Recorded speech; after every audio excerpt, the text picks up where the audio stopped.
Olá, seja bem-vindo a mais um bate-papo. Estamos aqui na Rede Super e com o propósito sempre de abençoar e edificar a sua casa e a sua vida. E hoje, mais uma vez, aqui com 3 convidados, já fazem parte do programa, não são convidados, são apresentadores também, nós dividimos esse espaço aqui. O pastor Luz, o pastor Fernando e o pastor Gustavo. Sejam bem-vindos. E o nosso tema de hoje é o que o dinheiro não pode comprar. Hoje vivemos numa sociedade totalmente capitalista, onde o dinheiro impera e manda em tudo. Isso é uma verdade? E aí a pergunta para a gente, né? Existe algo que o dinheiro não pode comprar?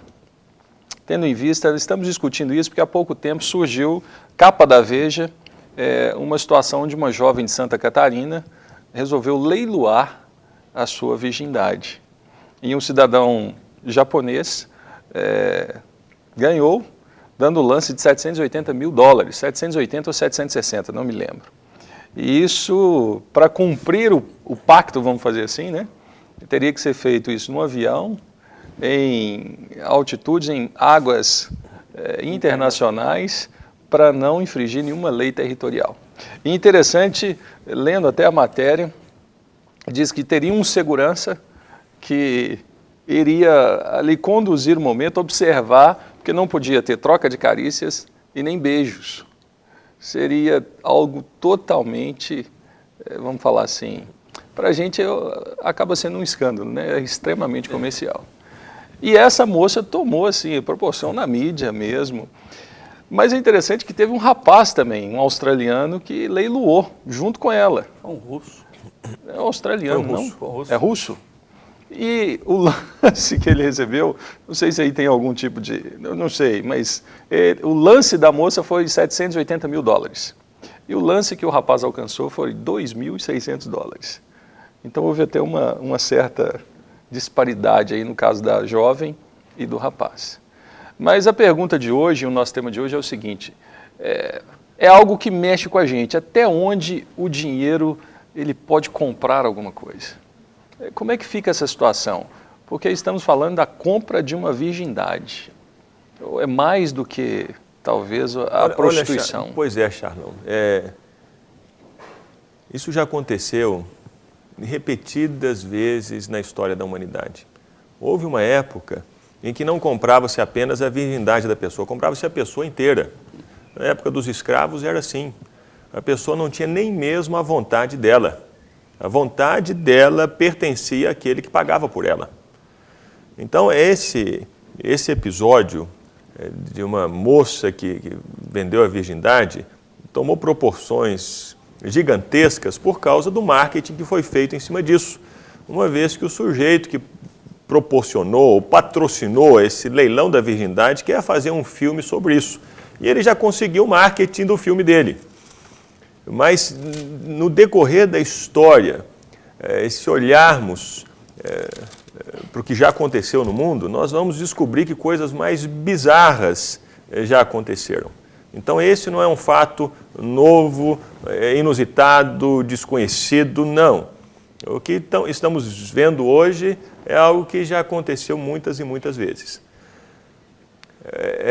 O que vivemos hoje talvez pensar na questão do dinheiro, aí sim, talvez seja uma coisa mais nova.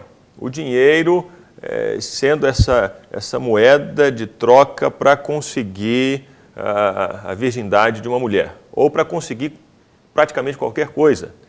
A pessoa ela quer alegria, então ela vai assistir a televisão e ela vê um comercial de um carro conversível e vê a imagem de uma pessoa naquele carro conversível rindo e parece que aquela pessoa está extremamente alegre. Aquele comercial vende essa ideia. Se você tiver esse carro, você vai ter essa alegria. Então, hoje, a propaganda leva as pessoas a imaginarem que quaisquer coisas podem ser adquiridas pelo dinheiro. Vende-se, portanto, essa ideia. Não está vendendo um carro. Ele está vendendo a possibilidade da pessoa ficar alegre se ela possuir aquele carro. Ela está vendendo uma viagem na praia, aí coloca aquele som de passarinho e as ondas quebrando na areia, aquela imagem maravilhosa. Eles estão vendendo não uma viagem para a praia, Eles anunciam que a pessoa vai experimentar uma paz maravilhosa, uma quietude, né? A serenidade, se ela fizer aquela viagem na praia. Portanto, o que a gente percebe hoje é que o marketing tem influenciado grandemente o modo como as pessoas veem a vida e imaginam que elas podem comprar as coisas da vida. Então, isso é novo, a força do marketing na nossa sociedade. Eu trabalhei com vendas assim, na área comercial como representante durante algum tempo da minha história. E eu lembro que os supervisores, os diretores, eles diziam o seguinte: você não vende produto, você vende sonho, você vende realização. E aí cai exatamente nisso, porque você comprando um carro, você não está comprando um veículo, você está comprando a realização. São anos e anos de trabalho para você realizar um sonho. É o sonho da casa própria, a propaganda de banco trabalha em cima disso, em prol do financiamento, que em algum certo ponto não é tão irreal. Agora, por outro lado, é uma pressão muito grande para que a pessoa se realize ou ela tenha o sonho dela satisfeito a partir daquilo. Pois a ideia é essa, só que essa pessoa nunca vai conseguir se realizar. Porque ela sempre vai querer mais, porque um carro desse ano que vem ele já não serve. O livro de Provérbios diz assim que tem os 2 filhos da sanguessuga são dar e dar. A pessoa ela é insaciável nessa busca de tentar comprar com dinheiro ou tentar comprar com a posição social, tentar comprar a partir das amizades, tentar comprar a partir daquilo que é temporário, aquelas coisas que são eternas e que só Deus pode trazer. O problema é que hoje o dinheiro foi deusificado, divinizado. E, portanto, é atribuído ao dinheiro essa capacidade de trazer para as pessoas aquilo que só Deus pode trazer. O dinheiro se tornou uma divindade. Tem um texto que mais me marcou biblicamente, com esse contexto do dinheiro, que foi exatamente de Judas. Que 26 do capítulo de Mateus, o capítulo 26 de Mateus, no verso 15, diz assim, olha, ele disse: quanto vocês me pagam para eu lhes entregar Jesus? E eles lhe pagaram 30 moedas de prata. E a partir daí ele procurou o melhor momento, a oportunidade para entregar Jesus. Depois Judas se arrepende e a gente percebe que, mesmo aqui nesse contexto bíblico, Judas, ele recebeu a moeda de prata, dava para comprar um campo naquela época, mas o fim foi terrível. Por quê? Que mostra que o dinheiro não pode substituir algo que aquela pessoa deveria ter, que era o sentimento, ou a amizade, ou a cumplicidade, a fidelidade com o próprio Jesus. Vamos dizer agora como, vamos abordar o lado relacional. Ele traiu aquele que era o seu próprio mestre. Então, hoje isso, como os pais, ainda que a mãe dessa jovem deu uma entrevista, falou algumas coisas, mas será que em alguns momentos o dinheiro compra até a fidelidade? Tivemos um filme há muito tempo atrás, onde se pagava $1 milhão. Lembra desse filme? Boa noite. $1 milhão. Era a grande mulher, né? Parece. Não, eu esqueci o nome do filme. Demi Moore. Isso, a moça era casada e ele paga $1 milhão para ela passar uma noite com ele num barco. Alguma coisa infiel, pacto infiel. Uma grande mulher, o nome desse filme. Não, é outro. Mas e aí? O dinheiro pode comprar... Alguma coisa assim, proposal. O dinheiro pode comprar algo que nós não podemos medir, porque é questão de relacionamento sexual, tem a prostituição, mas nesse caso é diferente. A verdade é que... Nós podemos comprar roupas, essas coisas mensuráveis, mas hoje será que se compra talvez a ética, os valores, os bons costumes? Isso estão à venda? Mas se vende isso. Não quer dizer que a pessoa vai adquirir isso que está sendo anunciado para ela como produto de venda.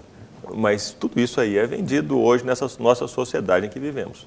E as pessoas supervalorizam o dinheiro, né? E por supervalorizarem o dinheiro, acabam muitas, e a grande maioria, se vendendo por causa daquilo também. Então, às vezes ele faz coisas que ele sabe que vão contra os seus princípios, mas por causa do dinheiro, ele faz aquilo. Então, ele trabalha numa empresa com que ele não concorda com o que a empresa faz, com os seus líderes, com a ética da empresa, mas ele continua ali porque ele tem o salário dele. Então, as pessoas acabam se vendendo por causa disso. Mas Deus fala muito, Jesus também falou sobre o dinheiro, igual no exemplo de Jairo, né? Que Jairo, o dia que ele falou que ia devolver tudo, foi Jairo, né, que disse que ia devolver tudo que ele tinha roubado. É o Zaqueu. Zaqueu. Restituir 3 vezes ele mais. Falou que ia restituir 3 vezes mais. Aí Jesus falou, hoje entrou salvação nessa casa. Ou seja, o que mostra realmente que uma pessoa que ela é de Deus. Desapegada. E que é uma cristã realmente quando ela é desapegada do dinheiro. Mas essa supervalorização em 1 Timóteo 6,10 diz, né, o seguinte, é aquela frase muito conhecida, porque o amor do dinheiro é a raiz de toda a espécie de males. Então, por causa do dinheiro, filhos matam pais. Nós temos aí vários exemplos aqui no Brasil, aquela moça mesmo lá parece de São Paulo. A Richthofen, né? Suzane Richthofen. Suzane Richthofen.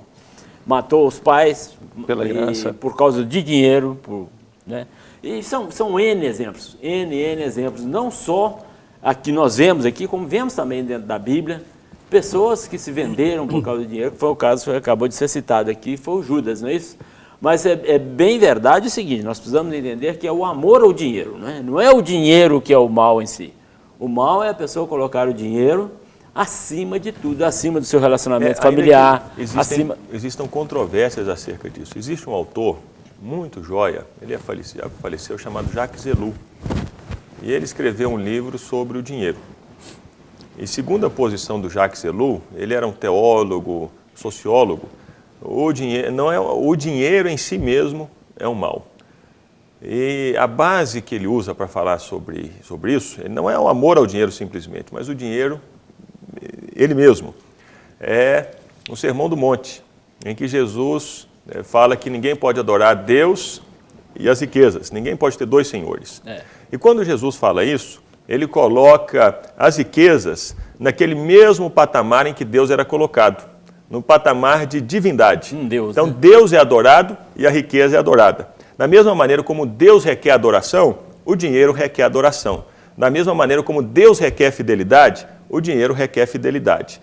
Portanto, é impossível uma pessoa adorar Deus e a riqueza. Portanto, a riqueza não é neutra nesse texto de Jesus.